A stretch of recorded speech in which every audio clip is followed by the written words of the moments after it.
통일이라는 것이 남 문제가 아니라 우리 문제 또는 나의 문제이다라는 생각을 관철시키는 게 가장 어려운 것 같아요. 그래서 대부분 우리가 북한이나 통일 문제와 관련된 자료들은 뭐 뉴스나 미디어를 통해서 많이 접하게 되는데, 아이들이 그거를 접하면서 뭔가 이게 나의 삶의 문제라기보다는 뭔가 남들 일이나 어떠한 하나의 사건 사고로만 느껴지지 뭔가 나의 이야기라고는 생각하지 않는 것 같아요. 근데 통일이라는 건 사실 결국은 내가 밟고 있는 땅에서 일어나는 것이고, 통일이 됐을 때 나의 삶이 변화되는 문제인데, 그것에 대한 생각을 아이들에게 다시 좀 생각을 하게끔 해주고, 그리고 그러한 통일이라는 것이 나에게 어떤 의미 있는 주제로 아이들에게 관철시키는 것이 가장 어려운 것 같습니다.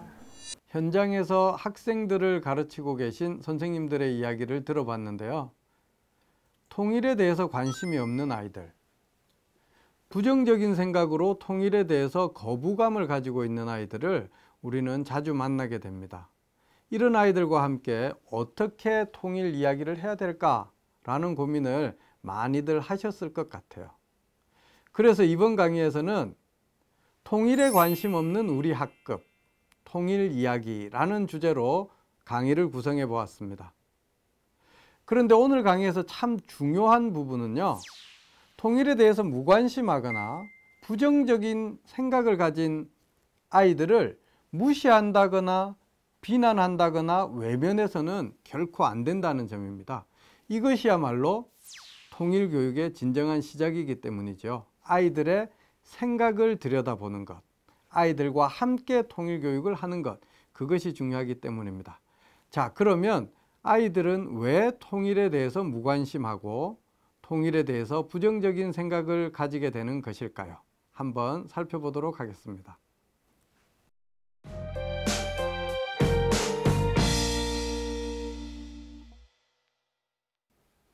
우리가 학급이나 학교에서 만나는 대부분의 아이들이 통일에 대해서 그렇게 큰 관심을 보이고 있지 않죠? 사실 생각해 보면 저 역시도 초중고를 다니는 시절에 통일에 대해서 그렇게 큰 관심이 없었던 것 같아요. 과연 우리는 왜 이렇게 통일에 관심을 가지지 않고 살고 있을까요? 과연 그 이유가 무엇일까요? 선생님들은 언제 통일에 대해서 관심을 가지게 되었나요? 어떻게 하면 우리가 통일에 대해서 관심을 잘 가질 수 있을까요? 생각해 보면 저도 학교 현장에서 학생들을 가르치고 있지만 어쩌면 우리가 통일 교육을 제대로 하지 못했기 때문에 아이들이 관심이 없는 것은 아닌가라는 반성을 하게 됩니다. 무관심을 관심으로 바꾸는 것이 어쩌면 교육에서 가장 중요한 부분이라는 생각이 들어요. 우리 학생들은 초중고를 다니면서 어쩌면 커다란 사회와 국가에 대한 관심보다는 우리 개인과 주변에 있는 그런 것에 대한 관심이 더 많을 것입니다. 즉, 청소년의 발달 단계에 따라서 우리가 호기심을 가지고 흥미를 가지는 그런 교육 내용이 있는데, 어쩌면 우리 통일 교육에 대한 내용에 있어서는 국가를 중심으로 하는 거대 담론으로 내용이 구성되어 있기 때문에 우리 아이들이 그렇게 큰 관심을 보이지 않는 것 같아요.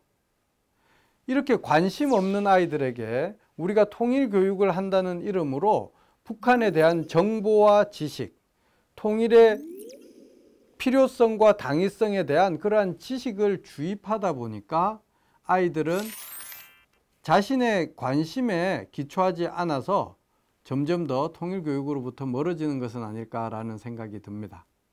자, 그러면 어떻게 하면 될까요?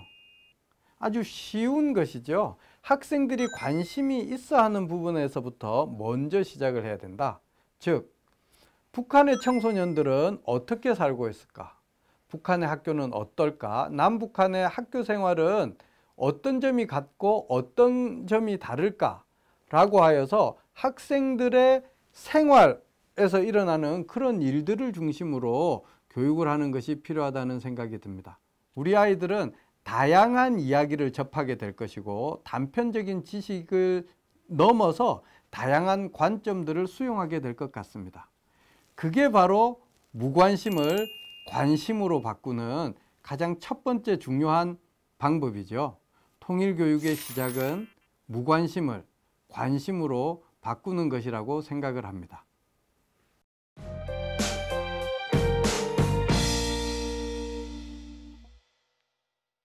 우리 학생들 중에는 통일에 대해서 관심은 있지만 통일이 싫은 그런 아이들도 꽤 많이 있습니다. 자, 보세요. 우리는 분단은 갈등을 야기하고 통일은 평화를 가져온다라고 학생들에게 가르치면서 분단을 넘어서 통일을 당연히 희망하고 우리가 통일의 길로 나가야 된다고 이야기하지만 우리 아이들은 이렇게 아주 순진하게 그 말을 받아들이는 것 같지는 않아요. 오히려 분단에서 통일로 넘어가는 과정에 굉장히 다양하고 복잡한 현실적인 문제가 있는데 우리 아이들 중에는 그러한 현실적인 문제를 잘 이해하고 그 점에 대해서 깊게 생각을 하는 경우가 많습니다. 그러한 합리적인 우리 학생들의 관점에서 학생들의 수준에서 아주 합리적으로 생각한 이후에 통일에 대해서 부정적인 생각을 가지는 경우도 굉장히 많아요. 학교에서 통일교육을 하면서 우리 학생들이 가지는 부정적인 생각을 그냥 더 깊게 고려해 보지 않고 그것은 틀렸다라고 말하는 경우도 때로는 있는데요. 우리는 그것을 극복해야 된다고 생각을 합니다. 자, 학생들이 통일에 대해서 반대하는 이유는 무엇일까요? 우리 학생들 중에 통일에 관심을 보이면서 통일에 반대하는 경우는 두 가지이죠. 분단 속에서도 우리가 누릴 수 있는 이 평화에 대해서 만족을 하는 경우. 자, 이 경우는 분단이 우리에게 너무나 익숙한 거예요. 한 번도 통일된 시대를 살아보지 않았기 때문에 현재 우리가 누리고 있는 경제적인 풍요라거나 평화에 대해서 만족하는 경우입니다.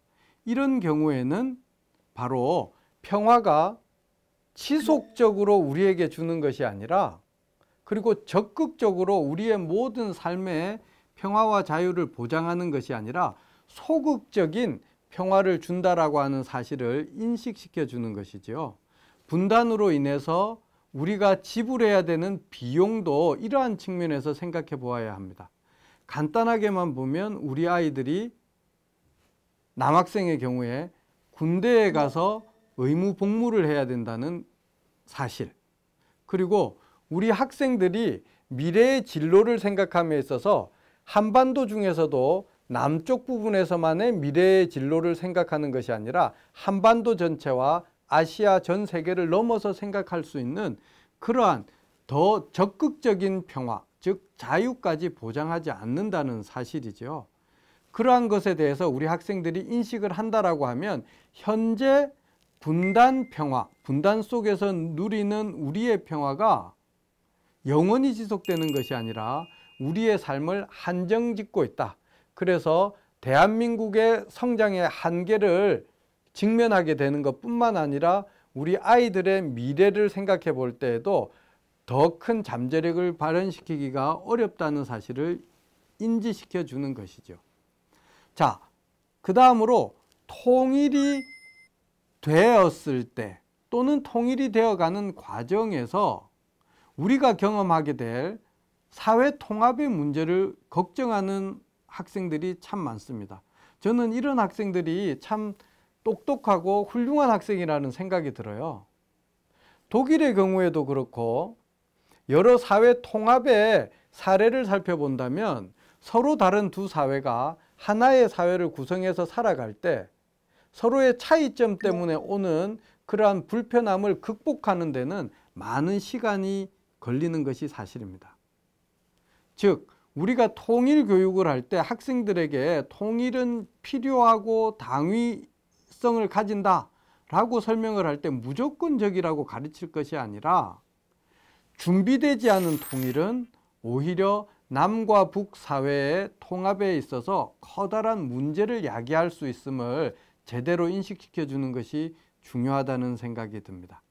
차근차근 준비하고 여러 가지 측면에서 생각한 이후에 우리가 스스로 만들어가는 통일, 그것이야말로 통일 시대의 진정한 평화를 가져올 수 있는 통일 평화가 되는 것이고, 그것이 바로 우리에게 자유, 지속 가능 발전 등 다양한 것을 보장해 줄 수 있는 적극적 평화를 가져올 수 있다는 사실을 우리 학생들에게 인식시킬 필요가 있습니다.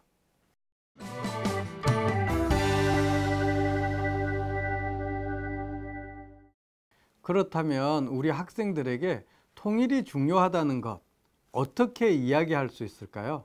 저는 세 가지로 한번 생각해 봤습니다. 첫 번째, 과거 세대를 위한 역사적 의무이다. 자, 이걸 어떻게 봐야 될까요?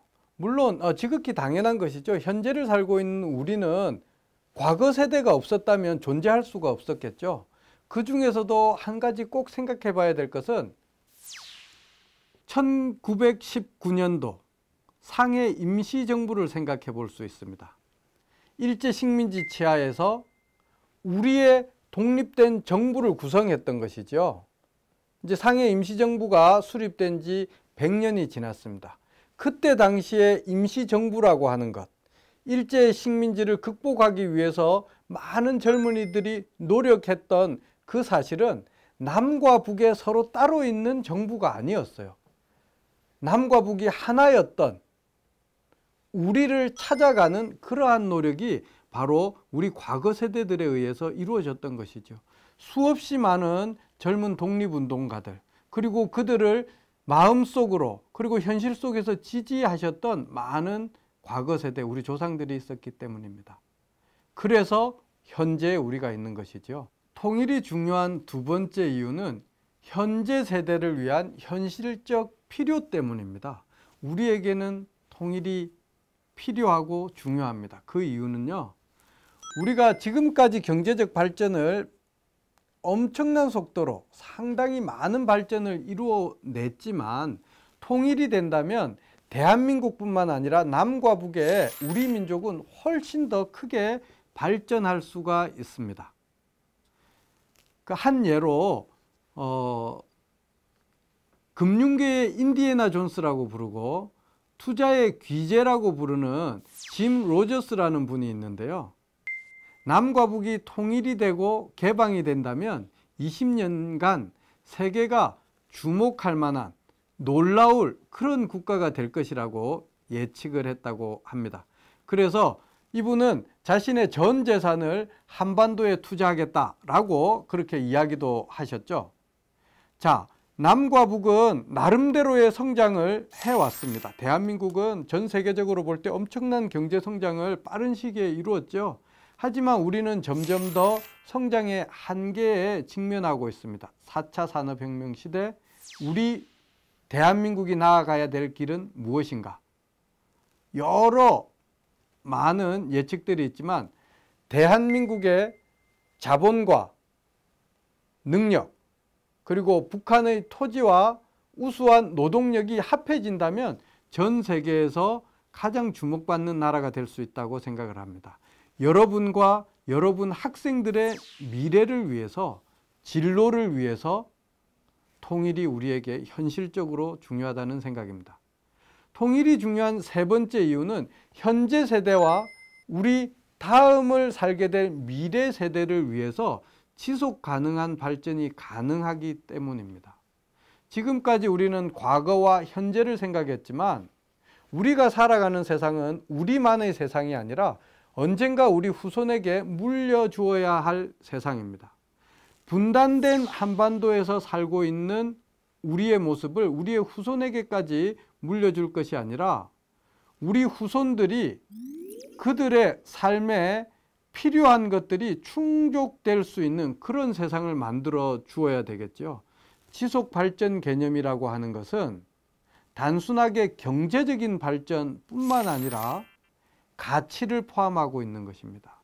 자유, 인권, 평화, 공존 공영, 민주주의 등 현재 세대와 미래 세대가 값어치를 넘어서 가치를 추구하면서 살아갈 수 있는 그런 세상을 위해서 우리에게 통일은 중요한 것이죠.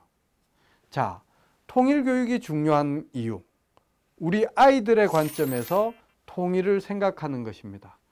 그들의 미래 설계와 함께 통일 한국을 꿈꿔보는 것, 그렇게 하면서 학생들의 관심을 높이고 부정적인 사고를 보다 더 합리성에 기초해서 긍정적인 사고로 바꿀 수 있는 것, 그것이 바로 통일 교육에 있어서 매우 중요하다고 생각을 합니다.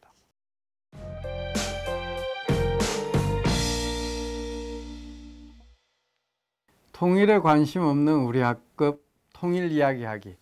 좀 구체적인 수업의 사례를 몇 가지 소개해 드릴까 합니다. 첫 번째, 학생들이 재미가 있어야 되죠. 흥미 있는 것, 아이들이 관심을 가질 만한 내용은 무엇일까요? 저는 평양 2박 3일 수학여행 가기 계획 짜는 것, 이것을 한번 또 생각을 해봤습니다. 우리 학생들에게 평양의 여명거리 내에 있는 어떤 시설들을 찾아보고 그곳에 가서 무엇을 할 수 있을지 계획을 짜보도록 한다거나, 평양에 있는 어느 학교를 방문할 계획을 짜보게 하는 것, 그런 것도 중요할 것 같아요. 그렇다면 북한의 청소년들은 어떤 생활을 하고 있고 북한 학교는 어떤 일과를 가지고 있는지, 이러한 정보들을 제공한 이후에 학생들이 그곳에 가서 무엇을 할 수 있을지 한번 생각해 보도록 하는 것이죠. 또 요즘은 VR 고글이 교육용으로 많이 제작되고 있는데요. 한 3,000원 가량 주면 종이로 이렇게 접어서 유리 알을 넣어 가지고 VR 고글을 교실 내에서도 제작할 수 있습니다. 이 VR 고글을 통해 가지고 구글 스트리트 뷰를 핸드폰에 깔아서 그렇게 바라보면 북한 내에 여러 도시들을 방문하고 그것을 실제의 모습처럼 바라볼 수도 있어요. 실제로 제가 초등학생, 중학생들과 함께 VR 고글로 바라보는 평양의 모습, 그리고 북한의 모습을 수업해 봤는데 참 재미있었던 기억이 납니다. 또 우리 학교에서 분단 비용, 통일 비용, 통일 편익에 대해서 많은 수업을 하죠. 추상적으로 이야기하기보다는 학생들에게 서울에서부터 또는 부산에서부터 신의주까지 가는 비용이 얼마나 드는지 계산해 보라고 하는 것입니다. 서울에서 부산까지는 약 420km 정도고요. 서울에서 신의주까지는 430km 정도라고 하네요. 자, 그런데 우리가 신의주를 갈 수 있는 다양한 방법을 생각해 보라고 학생들에게 안내를 해주고, 과연 비용이 얼마나 차이가 나는지 그것을 살펴보도록 해주는 것도 재미있는 방법이라고 생각을 합니다. 청소년의 시기는 질풍노도의 시기라고 하죠. 또 우리 10대 아이들은 세상에 참 많은 것들에 비판적인 성향을 보입니다. 통일에 있어서도 마찬가지이죠. 학생들이 통일에 대해서 무관심하거나 부정적인 생각을 가지는 경우가 있는데, 그것은 바로 우리 학생들이 비판적인 사고 능력을 활용하고 있는 것입니다. 자, 이런 학생들에게 우리는 합리적으로 통일 교육을 실시해야 되겠죠. 통일이라고 하는 것은 어느 날 한꺼번에 갑자기 주어진다기보다는 통일은 과정으로서 다가오기 때문에 우리가 천천히 토의하고 토론하고 생각해서 차근차근 준비해야 된다는 것을 우리 학생들에게 인식시켜야 될 것 같아요. 그리고 통일은 과거 세대, 현재 세대, 미래 세대, 우리 모두의 도덕적 책임이자 우리 사회가 추구해야 될 가치라고 하는 이야기를 해야 됩니다. 이와 마찬가지로 우리 현재 세대와 미래 세대를 위해서 현실적으로도 반드시 필요한 그러한 것이 바로 통일이다. 그래서 우리가 함께 만들어 나가는 것이 통일이다 라는 생각을 학생들이 이해해야 됩니다. 학생들이 스스로의 진로를 설계하고 미래를 설계하는 동시에 통일 한국을 설계할 수 있는 그런 수업을 할 수 있으면 좋겠습니다.